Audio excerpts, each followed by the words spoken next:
এবার ফার্স্ট হচ্ছে আমি আপনাদের কথা শুনে মনে হচ্ছিল যে আপনারা লজিক্যাল পারসন। আপনারা ফ্যাক্ট মানে প্রত্যেকটা জিনিসের ফ্যাক্ট অ্যানালাইসিস করে তারপরে ডিসিশন নেন এবং সেটা পাবলিশ করেন। এখন হাদিসের কথা যেটা বলেন, আপনি নিজেও জানেন যে হাদিসগুলা একটা একটার সাথে কন্ট্রাডিক্টরি আছে। আনফরচুনেটলি আমাদের যে আলেম আছে ভাই একটু তারা আস্তে থামতে হবে, থামতে হবে। জি, কোরআনের জি। ভেতরেই তো কন্ট্রাডিক্টরি আছে। কোরআনে এক আয়াতে বলা আছে এক কথা, আরেক আয়াতে বলা আছে সম্পূর্ণ ভিন্ন কথা। এক আয়াতে বলা আচ্ছা আছে আল্লাহ কোন ভাই কথা আমি না কিন্তু কথার আপনাকে মাঝখানে ইন্টারাপ্ট করি না, নাই না, ভাইয়া। না এখন আমি ইন্টারাপ্ট করব। আপনি যদি ভুলভাল বলেন না, না, তাইলে তো আমি ভুলভাল বলতেছি না। আমাকে তো সুযোগ দিতে ভাই হবে। আপনাকে তাহলে মিউট করে রাখতে হচ্ছে। আপনার এখানে আপনার কোনো অধিকার নাই। এইটা এখানে যদি আমি আপনাকে সুযোগ দেই তাহলে আপনি সেই সুযোগটা পাবেন। কিন্তু এখানে আপনার বক্তব্য দেওয়ার কোনো অধিকার নাই। কোরআনের ভিতরেই তো উল্টাপাল্টা আছে। কোরআনের ভিতরে তো ১০০ একটা কন্ট্রাডিকশন। তো কন্ট্রাডিকশন গুলো তো আমরা প্রতিদিন দেখায় দিচ্ছি। আপনি হাদিসের কন্ট্রাডিকশন এর কথা বলবেন, তাহলে কি কোরআনে কি কন্ট্রাডিকশন নাই নাকি? কোরআনে এক জায়গায় বলা আছে আল্লাহর আয়াতের কোনো পরিবর্তন হয় না। হ্যাঁ? আল্লাহর আয়াত হচ্ছে পরিবর্তনহীন। আল্লাহর আয়াতের কোনো ধরনের কোনো পরিবর্তন তুমি পাবে না। একদম ঘোষণা করে দিচ্ছে যে কোনো পরিবর্তন পাবে না। কিছুক্ষণ পরে আবার কইতেছে যে আমি যদি আগের আয়াত যদি মানে আপডেট দেই, আমি আবার মাঝে, মাঝে তোমাদেরকে মানে আগের আয়াতটাকে বদলে নতুন আয়াত নাজিল করি। কি কথা ভাই? এটা মানে এগুলা কোন সেন্স মেক করে যে কোরআন এক জায়গায় কইতেছে যে আল্লাহর আয়াতের কোন পরিবর্তন নাই। হ্যাঁ? আবার কিন্তু একটু পরে আবার কইতেছে যে আল্লাহর আয়াতের পরিবর্তন আছে। আমি আয়াতকে বদলে দিই। আমি বের করে দেখাচ্ছি। কোরআনের ভিতরে এই জিনিস আছে। নাসেখ মানসুখের যে বিধান সেই নাসেখ মানসুখের বিধানে গেলে এই জিনিসটা পাওয়া যাবে। আমি তো তা এই যে আপনি যে মানে ভরভর করে একটা কথা বলবেন, উদ্ভট কথা বলবেন যে এই উদ্ভট কথা বলে বা এই ধরনের করে তো আপনি এখানে সুবিধা করতে পারবেন না ভাই। এখানে সুবিধা করতে হইলে আপনার দলিল প্রমাণ এনে আপনার করতে হবে, আলোচনা করতে হবে, আলোচনাতে বসতে হবে। আমি আপনাকে দলিল প্রমাণ সহ সেই জিনিসগুলো দেখাবো। প্রত্যেকটা কথা যে এখানে আপনি বলবেন সেই প্রত্যেকটা কথাতে আমি ধরবো এবং ধরে আপনাকে দেখাবো যে আপনার মানে ইসলামের ভিতরে কি পরিমাণে জঘন্য, জঘন্য সমস্ত ব্যাপার আছে সেগুলো আমি মানে একদম সামনাসামনি চোখের সামনে খুলে, খুলে দেখাবো। আচ্ছা ১ম এ আমরা এই আয়াতগুলো একটু পড়ি। আ ১ম এ আমরা দেখি যে সূরা ১৭ আয়াত নম্বর ৭৭, সূরা ৪৮ আয়াত নম্বর ২৩ এবং সূরা ৩৫ আয়াত নম্বর ৪৩ এই কয়টা আমরা দেখব। ১ম আয়াতে যেটা বলা আছে, "তাদের নিয়ম অনুসারে যাদেরকে আমি আমার নবী রাসূলদের মধ্যে তোমার পূর্বে পাঠিয়েছিলাম এবং তুমি আমার নিয়মে কোন পরিবর্তন পাবে না। তুমি আমার নিয়মে কোন পরিবর্তন পাবে না।" আচ্ছা এটা হচ্ছে একটা আয়াতে বলা আছে পরের আয়াতে বলা আছে, "তুমি আল্লাহর এই বিধানে কোন পরিবর্তন পাবে না।" মানে আল্লাহর বিধানে কোন পরিবর্তন হয় না। এটা আল্লাহ বোঝাইতে চাচ্ছে নিশ্চয়ই। কিন্তু তুমি আল্লাহর বিধানে কখনোই কোন পরিবর্তন পাবে না এবং তুমি আল্লাহর বিধানের কখনোই কোন ব্যতিক্রমও দেখতে পাবে না। মানে আল্লাহ পাক ঘোষণা করছে, মহান আল্লাহ পাক, তুমি তুমি আল্লাহর বিধানে কখনোই কোন পরিবর্তন পাবে না এবং তুমি আল্লাহর বিধানে কখনোই কোন ব্যতিক্রমও দেখতে পাবে না। বাহ! বাহ! খুব ভালো, খুব ভালো। আল্লাহ বলতে চাচ্ছে যে আমি আল্লাহর বিধানে কোন পরিবর্তন হয় না। আল্লাহ যেটা একবার কইছে তো একবার কইছে। মুসলমানের এক জবান, আল্লাহ কইছি তো কইছি। হ্যাঁ? ওইটা আর পারলাম না। হ্যাঁ? একবার কইলে সেইটাই হচ্ছে গিয়ে আল্লাহর বিধান। হ্যাঁ? আর এর কোন ব্যতিক্রম নাই, কোন পরিবর্তন নাই। ঠিক আছে আমরা বুঝলাম। আল্লাহর বিধানে কোন পরিবর্তনও নাই, ব্যতিক্রমও নাই। ঠিক আছে? বুঝে নিলাম। ঠিক আছে এবার দেখি আমরা মানে ঘটনা কোন দিকে যায় দেখি আমরা। পরে আবার কোরআনই বলতেছে সূরা বাকারার ১০৬ নম্বর আয়াতে এবং সূরা নাহলের ১০১ নম্বর আয়াতে যেটা বলা হচ্ছে আমি যে আয়াত রহিত করি কিংবা ভুলিয়ে দেই তার চেয়ে উত্তম কিংবা তার মতো আনয়ন করি। আরে কি ব্যাপার? কি বলল আল্লাহ? কি কইলি তুই আল্লাহ বেটা? তুই কি বললি রে? তুই না একটু আগে বললি যে তুই কখনো মানে তোর আয়াতের কোনো তোর বিধানের কোনো পরিবর্তন নাই। এখন আবার কি কইতেছ সেটা? এটা আবার কেমন কথা? এক মুখে দুই কথা কেন? আল্লাহ বলতেছে আমি যে আয়াত রহিত করি কিংবা ভুলিয়ে দেই মানে আপডেট দেয়। আল্লাহ পাক আবার আপডেট মারে। ওই যে মানে সফটওয়্যার আপডেট মারে আবার সফটওয়্যার আপডেট মেরে আবার নতুন আপডেট দেয়। হ্যাঁ? আমি যে আয়াত রহিত করি কিংবা ভুলিয়ে দেই তার চেয়ে উত্তম কিংবা তার মতো আনয়ন করি। আচ্ছা পরের আয়াতটা দেখি পরের আয়াতে কি বলা আছে? আর যখন আমি একটি আয়াতের স্থানে পরিবর্তন করে আরেকটি আয়াত দেই, আল্লাহ ভালো জানেন সে সম্পর্কে যা তিনি নাজিল করেন। মানে আল্লাহ আবার আপডেট মারে উপর থেকে। আসমান থেকে আবার আপডেট মারে। আপডেট মেরে আবার চেঞ্জ করে দেয়। জিনিসপত্র আবার পাল্টায় ফেলে। তাইলে কেমনে হইলো ভাই? তুই না একটু আগে বললি, তুই না একটু আগে কি কইলি? তুই বেটা আল্লাহ তুই কি মানে মানে গাঞ্জা খাইছস নাকি? এগুলো কি কথাবার্তা? আগের আয়াতে বলতেছে, "কিন্তু তুমি আল্লাহর বিধানে কখনোই কোনো পরিবর্তন পাবে না এবং তুমি আল্লাহর বিধানে কখনোই কোনো ব্যতিক্রমও দেখতে পাবে না।" আচ্ছা ঠিক আছে। পরে কি বললি তুই? পরে বললি যে, আ আ "আমি এক আয়াতের পরিবর্তে অন্য আয়াত উপস্থিত করি। আর আল্লাহ যে অবতীর্ণ করেন তা তিনিই ভালো জানেন।" ওমা! এ কি রে ভাই? এ কি বাটপার! এ কি বাটপার রে তুই? এক মুখে দুই কথা বললি তুই। এটা কেমন কথা? এক জায়গায় বললি তুই আয়াত পরিবর্তন করস না, আরেক জায়গায় বললি পরিবর্তন করে আবার নতুন আয়াত দেস, নতুন বিধান নাজিল করস। তাইলে তো দেখা যাচ্ছে কোরআনের ভিতরে এরকম আমি তো একটা দেখাইলাম। কারণ আমি এরকমের ১০০ টা দেখাতে পারবো ইনস্ট্যান্ট তারা এখানে বইসা একটার পর একটা আমি দেখাতে থাকবো। মাসুদ সাহেব আপনার নিশ্চয়ই এত সময় নাই যে ১০০ টা আপনি দেখবেন। আমি আপনাকে ১০০ টা এরকমের কন্ট্রাডিক্টরি জিনিস দেখাতে পারবো কোরআনের ভিতরে, যে আল্লাহর তো মাথা নষ্ট, এত বুড়া হয়ে গেছে নিশ্চয়ই, মাথা মাথা খারাপ, কি গাঞ্জা গঞ্জা খায় মনে হয়, গাঞ্জা গঞ্জা খায় কি সমস্ত বলে, কোনো আগা নাই মাথা নাই। এই ব্যাটার, হ্যাঁ, এই আল্লাহ ব্যাটার কোনো মাথার কোনো ঠিক নাই। এক জায়গায় বলে এক কথা, আরেক জায়গায় বলে আরেক কথা। আমি আপনাকে সেগুলা বের করে করে দেখাইতে পারি, কিন্তু আপনার নিশ্চয়ই এত সময় নেই এত কিছু দেখার। কিন্তু এই যে আমি একটা উদাহরণ দেখাইলাম, এইটার ভিতরেই তো কন্ট্রাডিকশন আমি দেখাই দিলাম একদম। এটা যে কোনো একটা সুস্থ মাথার মানুষ এটা দেখলে বুঝতে পারবে এটা একটা সম্পূর্ণ বিপরীতমুখী কথা। তো ইসলামের ভিতরে এই কন্ট্রাডিকশনটা তো একদম মৌলিক, এবং ইসলামের আকীদা হচ্ছে এই কন্ট্রাডিকশন গুলো দেখার পরেও আপনার যেটা করতে হবে সেটা হচ্ছে আপনার অন্ধভাবে ইসলামের এই জিনিসগুলা বিশ্বাস করতে হবে যে হ্যাঁ আল্লাহ যেটা কইছে সেটা ঠিকই কইছে। হ্যাঁ মাসুদ সাহেব, এবার আপনি বলেন যে কোরআনের ভিতরে কি কন্ট্রাডিকশন নাই? ভাই, ফার্স্ট হচ্ছে কোরআনে আপনি যে আয়াতগুলো দেখাচ্ছেন ওগুলো হচ্ছে এক একটা প্রেক্ষাপট আছে। আমি জানি আপনি আমার এই কথার সাথে একমত হবেন আরে না। ধুর ভাই, প্রেক্ষাপট প্রেক্ষাপট তো আমি আপনাকে জিজ্ঞেস করি নাই তো, কোন প্রেক্ষাপটে, যেই প্রেক্ষাপটেই হোক, একবার যদি একজন বলে যে পরিবর্তন নাই কোনো, আরেকবার গিয়া যদি বলে হ্যাঁ পরিবর্তন আছে, এটা যে প্রেক্ষাপটেই হোক, মানে আপনি কি ফাইজলামি করতেছেন আমার সাথে? না, না, না, আপনি শুনেন, আমি যদি আপনাকে এখন মিউট করে কথা বলতে হইতেছে। ফাইজলামির একটা সীমা আছে, একটা ফাইজলামির একটা সীমা আছে। এখানে কি প্রেক্ষাপট কোনো আলোচ্য বিষয় হতে পারে? এখানে কি প্রেক্ষাপট কোনো গুরুত্ব রাখে? এক জায়গায় এই পাগলা আল্লাহ আল্লাহ বেকুবে যদি বলে যে আমার বিধানে কোনো পরিবর্তন নাই, আরেক জায়গায় গিয়া যদি বলে হ্যাঁ পরিবর্তন আছে, দিলে তো ওর আল্লাহর কানের নিচে তো বাজানো দরকার, আল্লাহর কানের নিচে চটকানা মারা দরকার, যে তুই আগের বারে কইলি তুই যে তোর বিধানে কোনো পরিবর্তন নাই, কোনো ব্যতিক্রম নাই, যে তুই আবার এখানে এসে উল্টা কথা কইলি কেন?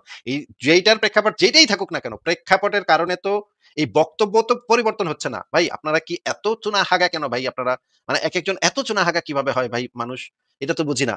এখানে প্রেক্ষাপট কিভাবে কোন ধরনের কোন এই বিবৃতিগুলার ক্ষেত্রে কোন ভূমিকা রাখতেছে? যেই প্রেক্ষাপটই হোক না কেন, যত প্রেক্ষাপটই হোক না কেন, তাতে তো এই বিবৃতি তো বদলে যাচ্ছে না। এক জায়গায় বলছে যে, মনে করেন আমি আমি বললাম যে, আমি আ শুক্রবার দিন মাংস খাই না। আরেকদিন বললাম, আমি শুক্রবার দিন মাংস খাই। এখন এই ২ টা তো অবশ্যই পরস্পর বিরোধী কথা। একদম মানে স্ট্রেইট দেখা যাচ্ছে এই ২ টা পরস্পর বিরোধী কথা। একদিন একদিন আমি বলছি যে আমি শুক্রবার দিন মাংস খাই না। আরেকদিন আমি বলছি শুক্রবার দিন আমি মাংস খাই। এখন যদি এটার ব্যাখ্যা দিতে কেউ বলে, "ভাই এটার তো প্রেক্ষাপট বুঝতে হবে। ভাই এটার তো প্রেক্ষাপট বুঝতে হবে। ওই শুক্রবারটা তো অনেক মাংস কিনা আনছিল আসিফ ভাই। এইজন্য ওইদিন ভাই শুক্রবার দিন খায়া ফেলাইছে।" আরে তাইলে তো আগের কথাটা তো ভুল হয়ে গেল। যদি যেই প্রেক্ষাপটেই আমি মাংস খাইছি না কেন, মনে করেন এক শুক্রবার আমি যেই প্রেক্ষাপটের কারণেই মাংস খাইছি না কেন, বা যেই ঘটনার কারণেই আমি মাংস খাইছি না কেন, তাতে তো এই সত্যটা তো বদলে যাবে না যে আমি মাংস খাইছি। তাহলে আমি যে আগের বার বলছিলাম আমি শুক্রবার দিন কখনো মাংস খাই না, আবার যে পরে আবার বললাম যে শুক্রবার দিন আমি গরুর মাংস দিয়ে ভাত খাইছি। মনে করেন একটা কাগজে আমি লিখলাম শুক্রবার দিন আমি কখনোই কোনো মাংস খাই না। পরে আরেকটা কাগজে আমি লিখলাম ২৩ তারিখ শুক্রবার আমার বাসায় খাসির মাংস আনা হইলো। তারপরে আমি রান্না করে খাসির মাংস রুটি দিয়ে শুক্রবার দিন রুটি দিয়ে আমি খুব খাসির মাংস খেলাম। তাইলে তো যেই প্রেক্ষাপটই হোক না কেন, প্রেক্ষাপট এখানে যাই থাকুক না কেন, তাতে তো এই সত্য তো বদলে যাবে না যে আমি আগের বার বলছিলাম শুক্রবার দিন আমি কখনোই মাংস খাই না। আর আরেক জায়গায় আমি বলছি শুক্রবার দিন আমি খাসির মাংস দিয়ে রুটি দিয়ে খাইছি। এটা কি প্রেক্ষাপট কি এই বিবৃতিগুলার ক্ষেত্রে কোনো পরিবর্তন করে? ভাই আপনারা কি এত বেকুব নাকি আপনারা? আপনারা কি মাথা নষ্ট নাকি? আপনারা কি ছাগল নাকি আপনারা একেকটা? ভাই বলদও তো মানে বলদেও তো এটা বুঝবে যে এইখানে ২ টা বিবৃতি পরস্পর বিরোধী। এটার প্রেক্ষাপট এই বিবৃতিগুলার ক্ষেত্রে কোনো ভূমিকাই রাখতেছে না। মানে দেখছেন মানে এই মুমিনগুলার মাথায় কি আছে? মুমিনগুলার মাথায় যে কি পরিমাণ গু আছে, হ্যাঁ? মুমিনগুলার মাথায় যে কি পরিমাণ গু আছে এটা না একটা অদ্ভুত ব্যাপার যে এই অদ্ভুত ব্যাপার যে দেখেন এই মুমিন আবার মানে নিজের ক্ষমাটা দেখাইতেছে, হ্যাঁ? এই মুমিন এই যে চুনাহাগা মুমিন আমারে মানে উত্তর দিছে যে, "ভাই প্রেক্ষাপট আছে, হ্যাঁ? প্রেক্ষাপট আছে।" প্রেক্ষাপট থাকলে কি রে? মানে মাথায় কি আপনাদের কি কোনো ঘিলু নাই নাকি? আপনারা কি এত মূর্খ নাকি? মূর্খতারও তো একটা সীমা আছে। প্রেক্ষাপট এই জিনিসটাকে কিভাবে পরিবর্তন করে? মানে বেকুব একটা বেকুবের বেকুব ভাই। মানে এই চুনাহাগা মুমিনগুলো এত বেকুব কেমনে হয় আমি এটা বুঝি না ভাই। এটা কিভাবে সম্ভব এত বেকুব হওয়া? মাসুদ ভাই। আপনাকে আমি আনমিউট করলাম। এবার আপনি বলেন আমাদেরকে বুঝান প্রেক্ষাপট কিভাবে বিবৃতিটার ক্ষেত্রে হুম। কোন ধরনের পরিবর্তন করে বা প্রভাব বিস্তার করে? আচ্ছা ভাই, আমার একটা রিকোয়েস্ট হচ্ছে আপনার এই সেম কোশ্চেনটার আনসার আমি দিব, কিন্তু আমাকে আনসারটা দিতে দিবেন। এখন আপনিও যদি ধরেন যারা এত এই এত কথা শুনতে চাই না ভাই। এত কথা শুনতে চাই না। এত কথা আপনার সাথে এত কথা আপনাকে এত পাত্তা দিচ্ছি এটা আপনার অনেক ১৪ গোষ্ঠীর ভাগ্য মনে করেন। ঠিক আছে? আপনাদের মতো এই যে সুনাহাগা মুমিন মাথায় ঘিলু নাই, মা মা মানে বুদ্ধি-শুদ্ধি কম, মানে হাঁটুর কাছে বুদ্ধি-শুদ্ধি, পড়ালেখা কি করছেন, আপনার কথা শুনেই তো বোঝা যাচ্ছে যে এক্কেবারে চুনা আগা মুমিন আপনি। এদেরকে আমি যে কথা বলতেছি এই সুযোগটা আপনি পাইতেছেন, এটা আপনার 14 গোষ্ঠীর ভাগ্য ভাই। আপনি আমাদেরকে বোঝান যে প্রেক্ষাপট, এক জায়গায় বলছে আল্লাহর বিধানে কোনো পরিবর্তন হয় না, আরেক জায়গায় বলছে আল্লাহর বিধানে পরিবর্তন হয়। এটা প্রেক্ষাপট কিভাবে এই জিনিসটার ক্ষেত্রে ভূমিকা রাখে শুধুমাত্র সেইটা বলেন। এছাড়া আপনার আর কোনো কথা শুনতে চাই না। এত ভুংচুং কথাবার্তা শোনার টাইম নেই ভাই আপনাদের। বলেন। ওকে। আচ্ছা ধরে নেন আজকে আপনার 40 বছর পরে আপনার ডায়াবেটিস হইছে। তাহলে 40 বছর আগের যেই খাদ্যাভ্যাস আর ডায়াবেটিস হওয়ার পরে যে খাদ্যাভ্যাস, আপনি যেই এই গরুর মাংসের কথা বলেন, আপনি কি খাইতে পারবেন? প্রেক্ষাপট কি আপনার খাদ্যাভ্যাস কি সেম থাকবে? যদি সেম না থাকে তাহলে তো কন্ট্রাডিক্টরি কথা তো হয়ে গেল তো, তাই না? না, না, এটা হচ্ছে আপনার রিকোয়ারমেন্ট। আপনার আরে এইজ, আপনার স্বাস্থ্যের যেই উপর রিকোয়ারমেন্ট হইলেও তো কথাটা তো কন্ট্রাডিক্টরি। মানে কন্ট্রাডিক্টরি না। আমি এখানে যদি হচ্ছে বলি আপনার আমি যদি আপনার বলি ওই আরে বেকুব রে বেকুব। আমি যদি বলি আমি কখনোই শুক্রবারে মাংস খাই না, এটা যদি আমি বলি, আরে বেকুব রে, ওরে মানে চুনা হাগা মুমিন রে, ওরে বলদার বলদা রে, ওরে বলদার বলদা। আমি যদি বলি যে আমি কখনোই শুক্রবার মাংস খাই না, তারপর যদি আমি গিয়া দেখা যায় যে শুক্রবার দিন একদিন দুমায় আমি মাংস খাইতেছি, আমার যেই প্রেক্ষাপটেই থাকুক না কেন ঘটনা, যেই কারণেই হোক না কেন, আগের কথাটা তো তাতে ভুল হয়ে গেল, আগের কথাটা তো তাতে মিথ্যা প্রমাণিত হইল যে আগের বার আমি বলছিলাম যে, তাইলে যদি এরকম হয় যে 40 বছর বয়সে আমার বয়স হয়ে গেছে, তখন আর আমি মাংস খেতে পারি না, তখন যদি আমার এটা পরিবর্তন হয়, তাহলে তো আমি এটা কখনো বলবো না যে আমি কখনোই শুক্রবার মাংস খাই না, এটা তো আমি বলবো না কখনো। আমার সঠিক কথাটা বলা উচিত যে আমি এই মানে বর্তমানে আমি শুক্রবার দিন মাংস খাই না। যদি আমার এরকমের একটা সম্ভাবনা থাকে যে ভবিষ্যতে আমার খাদ্যাভ্যাস পরিবর্তন হয়ে যেতে পারে, তাহলে তো এইটা আমি বলে দিব যে বর্তমান সময়ে। আর আর যদি এই রকমের ঘটনা যদি মানুষের ক্ষেত্রে ঘটেও রে বেকুব, এই রকমের ঘটনা যদি মানুষের ক্ষেত্রে পরিস্থিতির কারণে যদি পরিবর্তন ঘটেও, তাহলে তো সেটা ভুলই থাকতেছে। আর যদি মানুষের ক্ষেত্রে ঘটেও, মানুষ তো ভুলের ঊর্ধ্বে না। মানুষ তো ভুল বলতেই পারে বা ভুল করতেই পারে। কিন্তু আল্লাহ পাক বাই ডেফিনিশন তো ভুলের ঊর্ধ্বে। আল্লাহ পাকের তো এই ভুল হওয়ার কোনো স্কোপ নাই।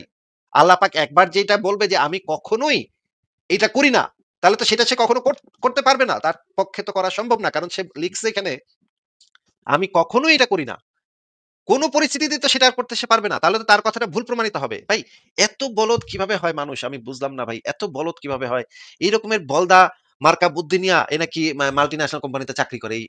এই টাইপের চুনাহাগা ভাই আপনার তো ড্রাইভারও তো নিব না। এই টাইপের চুনাহাগা মুমিন, এই টাইপের গিলুয়ালা মানুষকে তো ড্রাইভার হিসেবে নিব না। আমার কোম্পানিতে ঢুকলে তো আমি ড্রাইভার হিসেবে এই টাইপের চুনাহাগা নিব না ভাই। মানে এ কি ইয়া নাকি? মানে ছাগল নাকি একেকটা? দেখেন আবার ভ্যাটকাইতেছে, দেখেন আবার ভ্যাটকাইতেছে, দেখেন। দেখেন আবার ভ্যাটকাইতেছে। দেখছেন অবস্থা? দেখেন ভ্যাটকাইতেছে। দেখেন কি খুশি, হ্যাঁ? বলদা করে কি খুশি। মানে আপনারা চিন্তা করছেন আপনারা মানে এত বলদ কিভাবে হইতে পারে একটা মানুষের পক্ষে এত বলদ কিভাবে হওয়া সম্ভব এবং সে ভ্যাটকাইতেছে। সে ভাবছে খুব একটা উত্তর দিছি, হ্যাঁ? ৪০ বছর বয়সে ও তো খাদ্যাভ্যাস পাল্টায় দিতে পারে। আরে বেটা আল্লাহর তো এটা সম্ভব না তো বেটা। আল্লাহর পক্ষে তো এটা সম্ভব না যে মানে তার একটু বয়স হয়ে গেছে এখন সে খাইতে পারতেছে না। এই ধরনের পারফেক্ট বিইং এর ক্ষেত্রে তো এই জিনিস সম্ভব না। আর কোরআনের বাণী তো পারফেক্ট কথা। এটার তো কোনো মানে হইতে পারে না। আর যদি পরিস্থিতির কারণে যদি সে পাল্টায়ও যায়, তাহলেও তো ওই ২ টা কথা তো কন্ট্রাডিক্টরি থাকতেছে। এই কি টাইপের বেকুবের সাথে আমাদের কথা বলতে হয় আপনারা চিন্তা করছেন? কি টাইপের বলদার সাথে আমাদের কথা বলতে হয়? এক্কেরে লোয়ার লেভেলের চুনাহাগা এগুলা। লোয়ার লেভেলের চুনাহাগা। কিভাবে কথা বলবো এগুলোর সাথে ভাই? এ তো মানে মারাত্মক অবস্থা। ঠিক আছে আমি আ আ মাসুদ সাহেব আপনি যে প্রশ্নটা করতে আসছিলেন সে প্রশ্নটা করেন। শুনেন, ফার্স্ট হচ্ছে আপনাদের যত কথা আছে প্রত্যেকটা কথা আমি খন্ডাইতে পারবো। এটা হচ্ছে আর এটা তো আপনি হচ্ছে খন্ডায় দিয়েছেন ভাই। একটা আপনি তো খন্ডায় দিয়েছেন ভাই। আপনি অনেক খন্ডায় দিয়েছেন। নাস্তিকদের দাঁত ভাঙার জবাব দিয়েছেন ভাই। নাস্তিকরা এক্কেবারে দাঁত ভাঙার জবাব পেয়ে এক্কেবারে খাটের তলে পালায় গেছে। হ্যাঁ? আপনি যে জবাব দিছেন না রে ভাই, আপনার জবাব যে ভাই, কি জবাব যে দিছেন আপনি ভাই। আপনার যে এত বুদ্ধি, হ্যাঁ? আপনার যে এত বুদ্ধি ভাই, আপনার তো বুদ্ধিতে নোবেল পুরস্কার দেওয়ানোর কাম ভাই। আপনি এত ছোট্ট সোনা চাঁদের কণা আপনি এত মানে চমৎকার উত্তর দিয়েছেন ভাই। আপনাকে তো মনে করেন নোবেল পুরস্কার দেওয়া উচিত বুদ্ধিতে। মানে আবার ভ্যাটকাইতেছে দেখেন এই মুমিনে এইটা এই বলদা এটাও বুঝতেছে না যে এটা যে একটা বলদামি কথা বইলা মানে এত হাজার হাজার মানুষের সামনে বলদ প্রমাণিত হইছে এটাও এই মুমিনের মাথায় ঢুকতেছে না। চিন্তা করেন। হ্যাঁ? মুমিনের মাথায় কি আছে? না আমি তারপরে আরেকবার সুযোগ দিচ্ছি। মাসুদ আপনাকে যেটা জিজ্ঞেস করেছি সেটা বলেন যে আপনি কি প্রশ্ন করতে ঢুকেছিলেন সেটা বলেন। আপনি আমাকে কথা বলার সময় প্রত্যেকবার আনমিউট করছেন। আপনি আমার হ্যাঁ, এক্সপ্লেনেশন হ্যাঁ। শুনেন নাই। আপনার এই টাইপের বলদার এক্সপ্লেনেশন যেটুক শোনার আমি শুনেছি এবং সেটুক শুনেই আমি মানে যা বলার বলে দিয়েছি। আপনার এত কথা শোনার তো টাইমও নাই আমার ভাই। আপনি মানে কোথাকার কোন সুনাহাগা। আপনি তো মানে রাস্তার টঙের দোকানে বইসা চা বিড়ি খাউক। আপনার সাথে তো আমি কথা বলতেছি, এটা আপনার ১৪ গোষ্ঠীর ভাগ্য। আপনি মানে খুশিতে আপনি কালকে মিষ্টি বিলাইবেন এলাকায়। আসিফ মহিউদ্দিনের লাইভে গিয়ে আপনি কথা বলতে পারছেন। আপনি কোথাকার কে ভাই? এই সমস্ত সুনাহাগার সাথে আমি যে এতটুকু সময় দিছি, এটা তো আপনার ১৪ পুরুষের ভাগ্য। চলে গেছে। মানে কি ভাই, চিন্তা করছেন? মানে মাথায় কিছু নাই ভাই এগুলার, কইথা আসে জন্মায় কিভাবে এগুলা? আয়োডিনযুক্ত লবণ খায় না কেন বাংলাদেশের মহিলারা? এটাই তো বুঝি না ভাই। তো আয়োডিনযুক্ত লবণ খা। তোদের মাদেরকে মহিলাদেরকে বেশি, বেশি খাওয়া তোরা। প্রত্যেকটা কথার আমার জবাব দিতে পারি। জবাব যা দিয়েছো ভাই, তুমি জবাব যা দিয়েছো, ফাটাই দিছো জবাব দিয়ে। বলদাগুলা মানে কাঠ বলদ, একেকটা কাঠ বলদ রে ভাই। একেকটা একটার থেকে আরেকটা কাঠ বলদ। ঠিক আছে, পরের জনকে যুক্ত করি। আশরাফুল, আপনাকে